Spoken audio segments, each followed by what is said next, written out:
the Gibson Robot Guitar, or more properly, the Gibson Les Paul Limited Edition First Production Run Robot Guitar.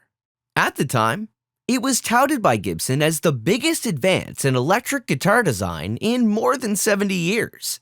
It turned out to be one of the most hated guitars Gibson ever produced. So what's so divisive about a guitar that can tune itself? And why did Gibson robot guitars fail so horribly when our society is moving towards embracing automation? Well, way back in 2007, Gibson was in a crazy experimental phase, sort of like an identity crisis, where they're coming up with all these crazy guitars and designs under the guise of innovation. But at the time, it just looked like throwing stuff at the wall to see what sticks. The company had gone through a few periods of change since the 50s. There was the McCarty era, which birthed the golden age of Les Pauls and pretty much all of Gibson's most iconic guitar models. Then came the Norlin era, from 1970 to around 1985. It was a time of austerity for the company, where designs, ideas, and quality ultimately hit a bit of a low. Then we had this super weird Juskowitz era that I just can't get enough of. That lasted from the late 80s until 2018. And this is where a lot of these wacky and one-off ideas come from. Eventually, they helped drive Gibson to the point of bankruptcy. In 2018, Henry was ousted and replaced with former Levi Strauss CEO James Curley. Since this replacement, however, the Gibson brand has taken off again, fueled by fresh approaches, new ideas, and a crazy amount of pandemic-fueled guitar buying.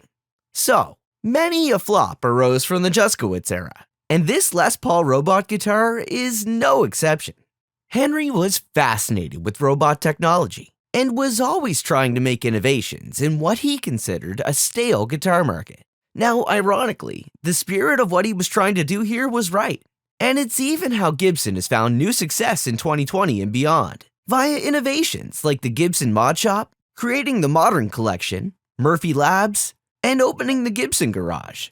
But Henry always seemed to have weird motivations, or missed the mark entirely on why all these weird guitars were actually great. Here's an example of something Gibson actually said about the robot guitar. The Gibson Robot Guitar is aimed at amateurs who have a hard time keeping their guitars in tune, as well as professionals who now use technicians during concerts to keep about 100 guitars tuned to different keys. Like, were these the reasons they made these guitars?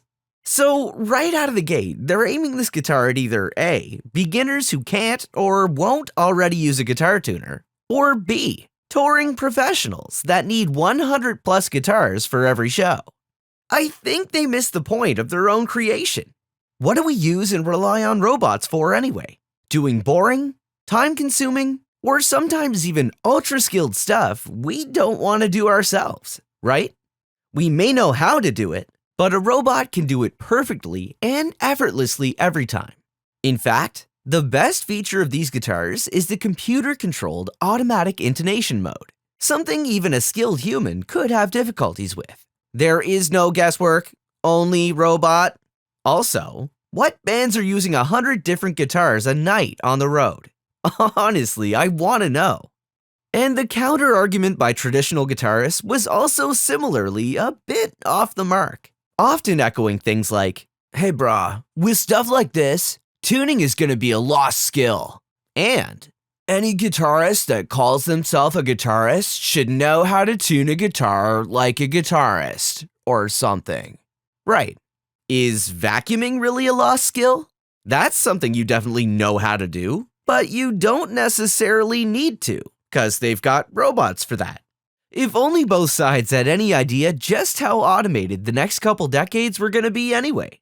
But you can't fight the future. And ultimately, the robot guitar was easily 10 or 15 years ahead of its time.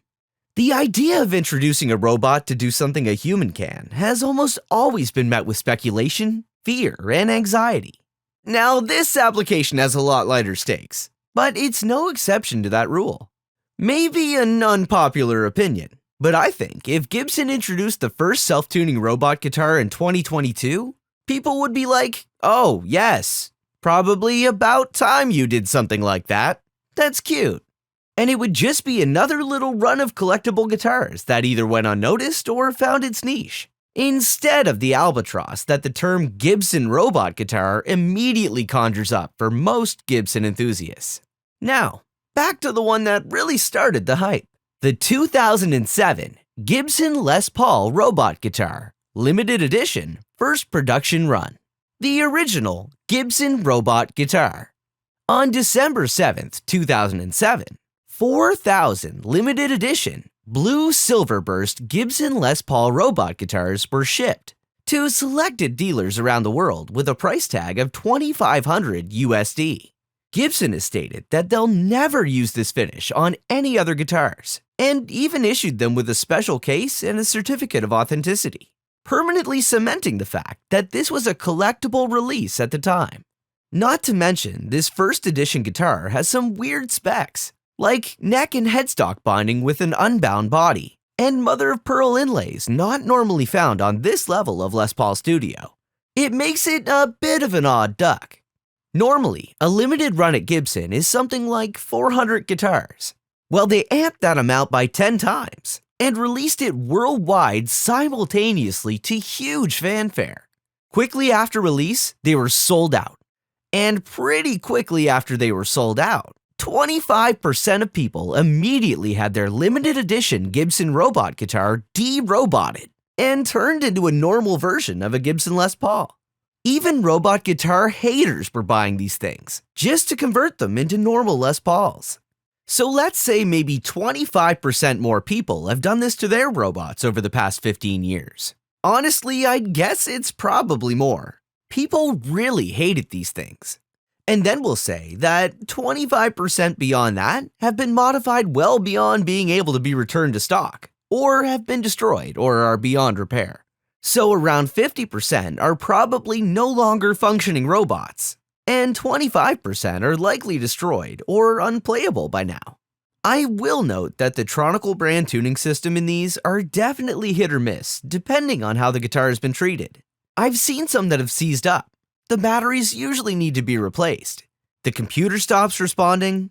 The system isn't without its issues, like any first-of-its-kind technology. Anyway, of the original 4,000 produced, I'd be willing to bet that only about 1,000 or less of these first edition collector's models still exist in completely stock or decently collectible condition. And to me, that's worth collecting. Actually, I have two of these, number 474 and 580, and I've been using them as B-roll for this video. If you'd like to see a full review of these, let me know in the comments below. So after the simultaneous success and failure of the first run, in 2008, Gibson started to release a normal series of robotic guitars, which were just their Gibson USA guitars, like regular Les Paul Studios, SG Specials, Flying Vs, and Explorers, even a Les Paul Jr. with added robot technology. These were available until around 2011 and were issued in some really cool colors. The SG in particular comes in purple, dark green, and silver burst, which are really unique colors for an SG. And the Les Paul version came in a few cool variations as well. They're worth picking up if you can find those ones intact. Other robot-specific guitars released in this era include the very cool Les Paul Darkfire that came with its own software interface, and the Dusk Tiger. These guitars were both substantially packed with features that way surpassed the initial robot, and also just look cool.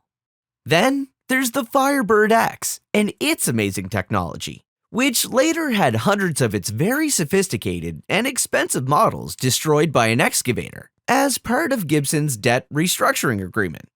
The tuning system was rebranded and redesigned into a few variations, sometimes called the Min-E Tune or G-Force tuning system, which appeared here and there on some Gibson models until 2018, when the company that issued that very first edition system, Tronicle, sued Gibson for a tidy sum of $50 million.